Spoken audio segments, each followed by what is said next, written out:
more failures in the media, this time having to do with the multi-state attack against Roe v. Wade that the Republican parties throughout the South is instituting. So this was the AP, by the way. Overturning Roe v. Wade wouldn't turn back the clock to 1973. So this entire article is about how, well, yes, there is a challenge against Roe v. Wade. These bills are designed to work their way up to the Supreme Court. The idea is that they think it can be overturned, but would it really be that bad? It wouldn't be like going back to 1973, would it? And it's not even that that's 100% wrong. Right.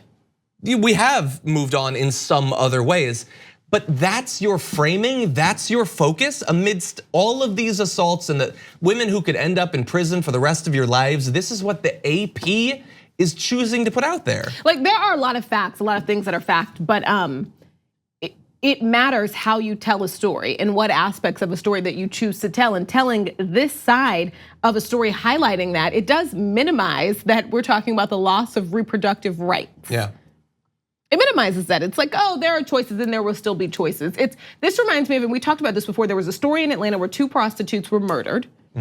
And one of the greatest local news outlets, I think, ever chose to go with an angle of people in the area being upset about prostitution. About the continuing prostitution. Right. It was as if, man, 2 have died and yet it's still going on. Right. What will it take? It was as if the killer wrote it. Like, that's essentially, and so, you know, and I guess one could say, yeah, that was fact. There was a neighbor that cared. Yeah. But 2 people also died, and I think it can be said that there's a more important aspect of the story to take. Yeah. And you could break down, you know, more of what losing your reproductive rights mean. Exactly, yeah. Someone tweeted about this. So they're saying you'll still die, but you just won't really die. Exactly. Okay, or, all right. Well, we only have 1 more minute. I want to read one section from it because look, I tried to be fair by saying it's not 100% wrong that we won't be going back all the way to 1973, but that does not mean that this will be the end of it. And that's where we get into a bit of naivete in this article. So there's a paragraph that says, women now have far more methods to avoid unwanted pregnancies, as well as safer, easier options for abortion. Many abortions are induced at home with a 2-drug combination, and advocacy groups are spreading the word about home abortions using one of the drugs that can be done without a medical professional's involvement. All of that is true. All of that is also completely beside the point, because when they outlaw abortion, they're not gonna be like, oh, turns out lots of women are doing it at home. What can we do? Right. What do you think, that they're just going to relax? This has been a half-century long campaign to overturn it. The next bill will outlaw this. They will track down these women. They already, by the way, in some of the bills they already can. Those sorts of at-home abortions would already be outlawed.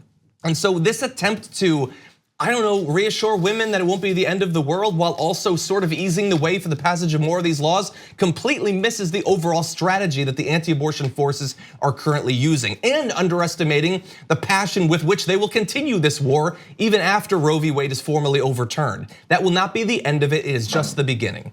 And again, the media is like going out of their way to not get the magnitude of the problem that we face politically. Across, you know, the AP, Washington Post, New York Times, they do some good reporting sometimes, but they seem to be doing it in the midst of an atmosphere where they don't really get what it is that's going on in this country. Thank you very much for watching this clip from the Damage Report. If you liked it, don't forget to subscribe to this channel and ring the bell on YouTube to get notifications of our new videos. And of course, you can catch the full Damage Report live every weekday at 1 p.m. Eastern, 10 a.m. Pacific on TYT Network on YouTube TV.